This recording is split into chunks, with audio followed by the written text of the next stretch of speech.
Depuis leurs indépendances respectives en 1991, l'Arménie et l'Azerbaïdjan sont dans un état de guerre perpétuelle, principalement autour du statut de la région du Haut-Karabakh, dont on se rappelle des phases de conflit particulièrement violentes, notamment en 2020 et en 2023. Mais cet état de guerre permanente, il pourrait bientôt arriver à son terme, puisque Yerevan et Bakou, ils ont convenu d'un texte d'accord de paix, même si avant de le signer, de le ratifier et de le mettre en œuvre, il y a encore un certain nombre de conditions à remplir. Bonjour à tous, c'est Sébastien, bienvenue dans cette vidéo. Ça fait longtemps que je voulais faire une vidéo sur l'Arménie et sur l'Azerbaïdjan et sur le Caucase du Sud, mais l'actualité ukrainienne occupe beaucoup de temps et d'espace. Mais il faut en parler puisqu'on pourrait être en train de vivre un moment historique de la normalisation des relations entre l'Arménie et l'Azerbaïdjan pour la première fois depuis 1991. Et puis comme vous allez le voir, ces développements sont eux aussi liés en partie à la guerre russe en Ukraine et aux questions de sécurité dans la mer Noire. Alors je ne refais pas tout l'historique des relations très conflictuelles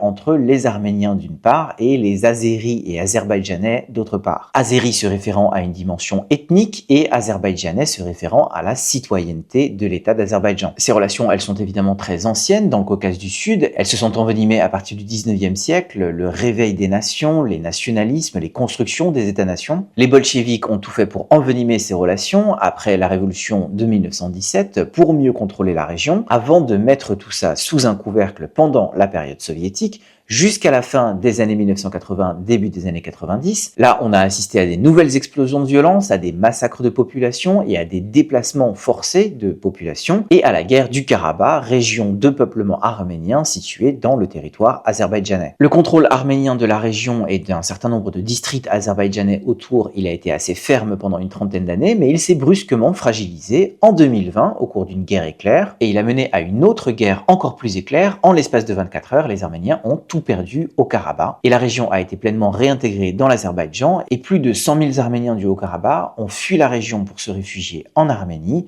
mettant ainsi fin à une présence arménienne sur ces plateaux qui étaient multimillénaires. Et depuis cette guerre de septembre 2023, on ne fait que redouter un nouveau conflit puisque l'Azerbaïdjan occupe encore quelques positions en territoire arménien, ce sont des positions stratégiques avantageuses, et l'Azerbaïdjan pourrait avoir des nouvelles visées territoriales sur le sud du pays. Ça, je vais y revenir. C'était donc une heureuse surprise quand le 13 mars dernier, il y a une dizaine de jours, l'Arménie et l'Azerbaïdjan ont annoncé s'être accordés sur un texte d'accord de paix. C'est un texte de compromis négocié entre le président d'Azerbaïdjan, Ilham Aliyev, et le premier ministre arménien Nikol Pachinian, ce dernier étant le plus intéressé par un accord de paix. Puisque l'Azerbaïdjan est dans une position de force, l'Azerbaïdjan a gagné, l'Azerbaïdjan est supérieur militairement et l'Azerbaïdjan est aussi supérieur économiquement grâce aux revenus de ses exportations d'hydrocarbures. Et donc l'Azerbaïdjan peut jouer la montre pour mieux défendre ses intérêts, que ce soit à travers un accord de paix ou pas. Donc je vais aborder les questions: qu'est-ce qu'il y a dans l'accord? Pourquoi est-ce qu'il est négocié et conclu maintenant, 2 ans après la dernière guerre du Karabakh?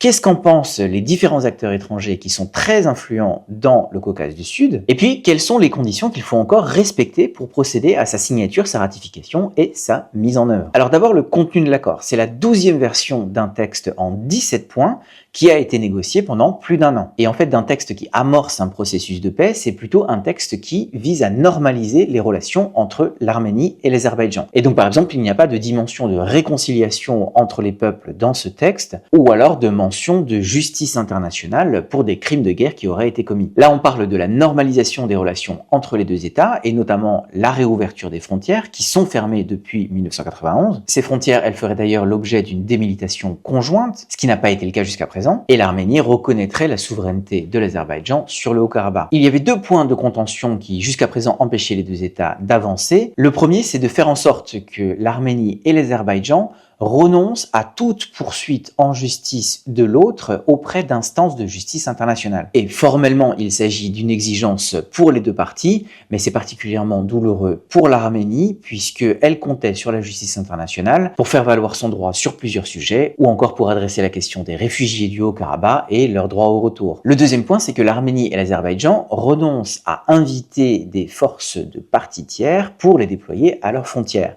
Et ça concerne une force force russe qui est déployée en Arménie, mais aussi potentiellement une force de surveillance de l'Union européenne qui est actuellement déployée et qui patrouille la frontière. Alors pourquoi est-ce que ça s'est décanté maintenant, après plus de 3 décennies de conflit et 2 ans après la guerre de 2023? Comme je l'ai dit, c'est avant tout du fait de l'Arménie. C'est elle qui a perdu la guerre et c'est elle qui est vulnérable par rapport à l'Azerbaïdjan qui est quasiment tout puissant dans la région en ce moment. L'Arménie, elle est tout à fait enclavée dans le Caucase du Sud. Ses frontières avec l'Azerbaïdjan mais aussi avec la Turquie sont fermées, ce qui la laisse très dépendante de ses relations avec l'Iran et avec la Géorgie, et derrière la Géorgie, il y a la Russie. La Russie, c'est censé être l'allié traditionnel de l'Arménie, mais elle n'a rien fait pour venir aider Yerevan dans la guerre de 2023. Et il y a, peut-être que vous la connaissez, cette organisation du traité de sécurité collective, c'est une sorte de mini-OTAN dominée par la Russie, et Vladimir Poutine a été très prompt à l'utiliser début 2022 pour intervenir au Kazakhstan. Par contre, quand Nikol Pachinian a appelé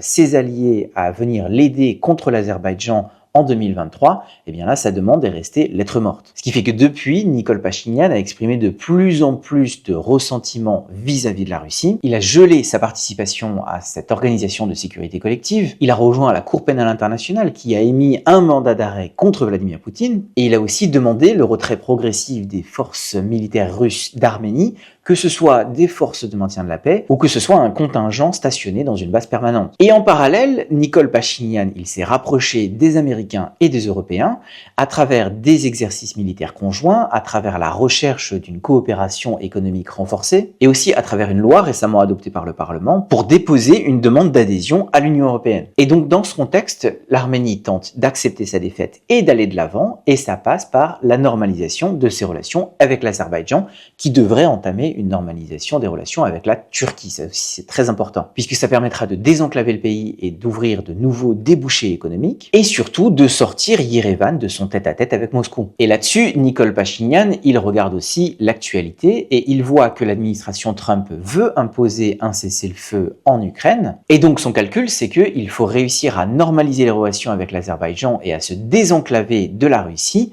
avant que Moscou ne retrouve des marges de manœuvre pour se réinvestir dans le Caucase du Sud, qu'elle a délaissé ces dernières années, et qu'elle vienne mettre des bâtons dans les roues de l'européanisation, de l'occidentalisation de l'Arménie. Sachant que ce processus d'européanisation, il ne va pas de soi, puisqu'il y a des spécificités arméniennes vis-à-vis de son économie et de son secteur énergétique qui la lient intimement à la Russie, et que au niveau de la géographie, eh bien, le pays, comme je l'ai dit, il est enclavé, mais il est aussi coupé de l'Europe, à la fois par la mer Noire, mais aussi par la Géorgie, qui a opéré un virage autoritaire favorable à la Russie ces derniers mois. Et donc si l'Azerbaïdjan pouvait au moins ouvrir ses frontières avec la Turquie, eh bien cela lui ouvrirait une nouvelle voie d'accès vers l'Europe. Et donc ce texte d'un accord de paix, ce n'est pas qu'un accord de paix, c'est d'abord et avant tout un instrument du virage géopolitique de l'Arménie. Sachant que le premier objectif, ça reste une paix durable, à tout le moins empêcher une prochaine guerre, sachant que l'Arménie ne pourra pas mathématiquement gagner une prochaine guerre.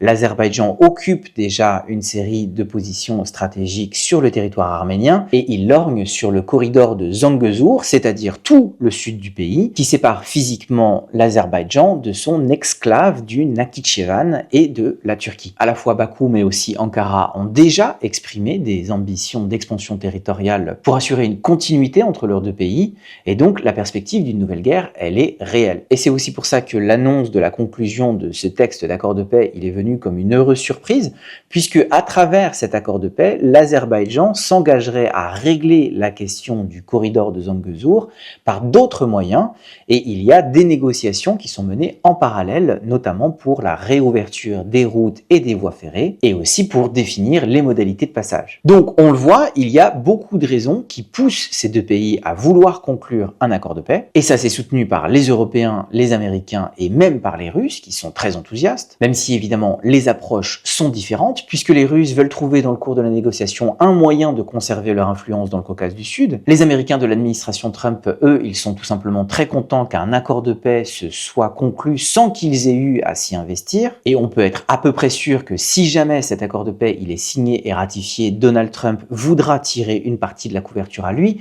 en assurant que cette paix, elle est possible uniquement par le fait qu'il est à la Maison Blanche. Et les Européens, ils soutiennent les efforts de paix dans la région de longue date, pas forcément au nom de la défense d'intérêts vitaux qui sont assez mal identifiés, mais au nom de la stabilité. Les Européens, ils n'aiment vraiment pas l'instabilité, et aussi dans le contexte de l'adversité qui les oppose à la Russie. Et là-dessus, on a vu que Emmanuel Macron, il s'est investi personnellement pour rapprocher Ilham Aliyev et Nikol Pachinian, et pour mettre en place cette mission de police, cette mission de surveillance, que l'Union européenne a déployée en 2024 et qui obtient, d'après tout ce que j'entends, d'assez bons résultats sur le terrain. Et cette mission, elle est très importante pour les Arméniens qui ne peuvent plus compter sur les Russes qui sont considérés comme des partenaires peu fiables. Et cette mission, elle est aussi importante pour Bruxelles puisque c'est une sorte de projet pilote de sa politique de défense et de sécurité. La mission, elle est composée de civils et non pas de militaires, et donc il va falloir voir si jamais elle va pouvoir continuer à être déployée dans le cadre de cet accord de paix. On va voir si jamais l'Azerbaïdjan étend sa définition de l'interdiction de déployer des forces d'une partie tiers sur le territoire arménien et azerbaïdjanais à cette mission de surveillance. Mais en tout cas, les Européens, ils soutiennent clairement ces efforts de paix, et si jamais ça se concrétise, ils seront très heureux d'augmenter leurs investissements dans la région et de pouvoir sécuriser le transit d'hydrocarbures depuis l'Azerbaïdjan vers l'Europe pour mieux contourner la Russie. Si on continue à faire le tour des acteurs régionaux, l'Iran est très silencieux, mais de toutes les manières, Téhéran n'a pas vraiment été impliqué dans le processus de paix ces dernières décennies. Mais par contre, la grande absente des réactions face à cette annonce de la conclusion d'un texte d'accord de paix, c'est la Turquie, qui n'a émis quasiment aucune déclaration après cette annonce, ce qui pose véritablement question, puisque, comme je l'ai dit, pour Nikol Pachinian, il est crucial de renouer des relations avec Recep Tayyip Erdogan. Et on est donc vraiment dans le grand jeu de ce petit Caucase du Sud. Et pour rajouter encore à toutes ces complexités, il faudrait aussi parler du virage politique et géopolitique de la Géorgie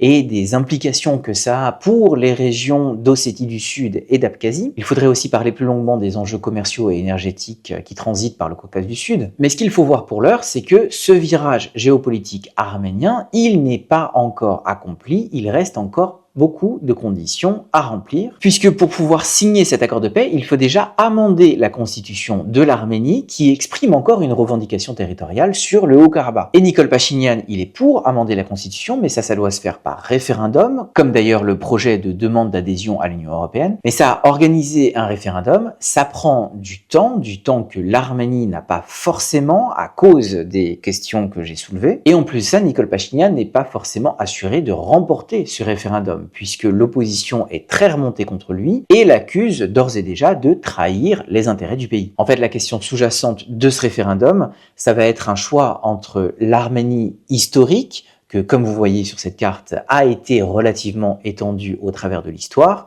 et l'Arménie actuelle, qui est certes beaucoup plus petite et actuellement très vulnérable, mais qui est en mesure de jouer ses cartes pour assurer un développement économique et une certaine prospérité à ses habitants. Il y a une deuxième condition, c'est que l'Arménie est aussi très intéressée par le retour des prisonniers de guerre, mais ça, Bakou, pour l'instant, ne veut pas en entendre parler. Et il y a aussi une troisième condition, c'est de dépasser le stade du jeu politique azerbaïdjanais, puisque l'Azerbaïdjan a pris l'habitude au cours des dernières décennies de démoniser l'Arménie. Ça permet pour le régime autoritaire d'Ilham Aliyev de marquer des points assez faciles sur sa scène intérieure, et donc évidemment c'est pas une pratique qu'on abandonne aussi facilement que ça. Et là-dessus je rappelle que début janvier, le président azerbaïdjanais appelait encore le régime arménien comme un régime fasciste, qu'il fallait éradiquer de gré ou de force. Et juste quelques heures après l'annonce de la conclusion de ce texte d'accord de paix, le 13 mars, le gouvernement azerbaïdjanais accusait déjà l'Arménie de vouloir faire dérailler le processus. Et donc il reste effectivement un certain nombre de conditions à remplir pour arriver à signer, ratifier et mettre en œuvre